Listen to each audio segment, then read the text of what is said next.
of you here today care about the environment, and we do as well. I'm Craig Degenfelder, and I lead the gas business strategy for one of Michigan's largest energy companies.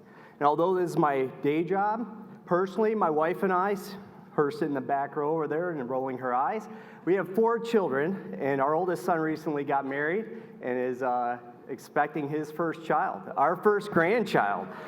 Thank you. Coming soon here in December. And I care about her future when it comes to having a great quality of life as she grows up. And I'm Neal Dreisig.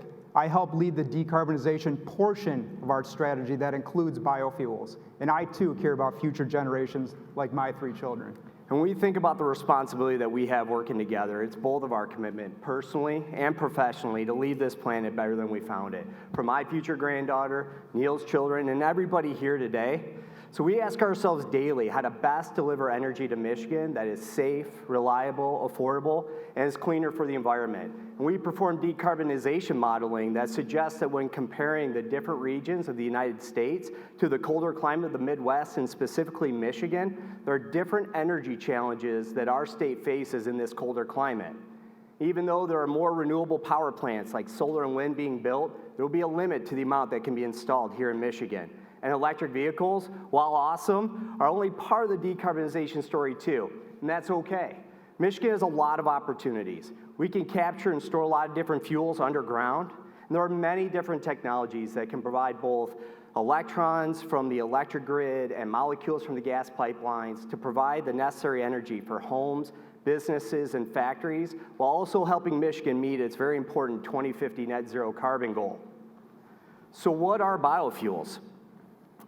A biofuel is any kind of fuel that comes from organic matter.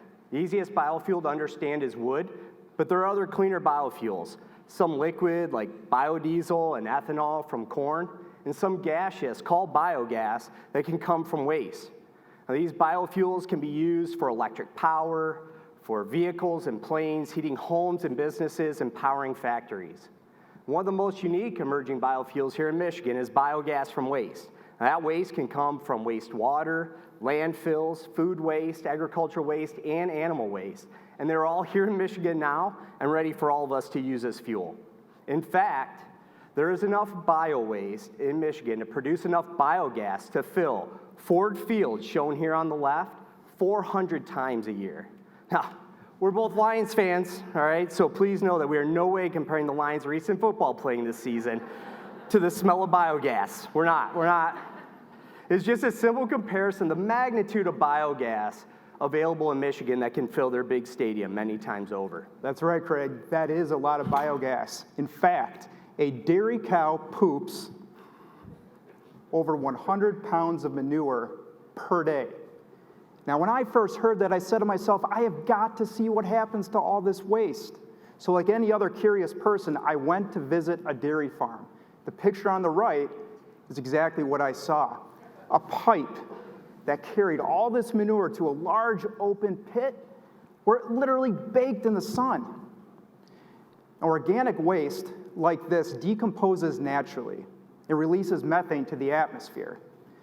Now, methane is different than carbon dioxide. It is a greenhouse gas that is 25 times more potent than carbon dioxide. So here's the question.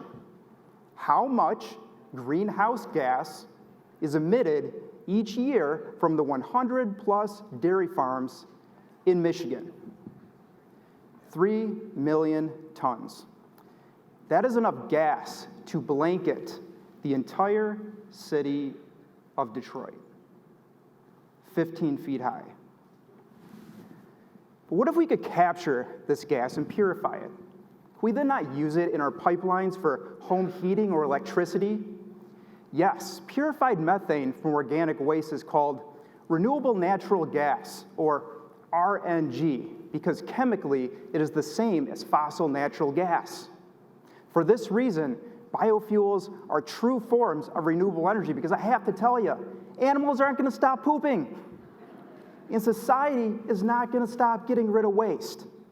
Now, the real power in biofuels is in its unique ability to reduce emissions. We can measure this reduction with something called carbon intensity.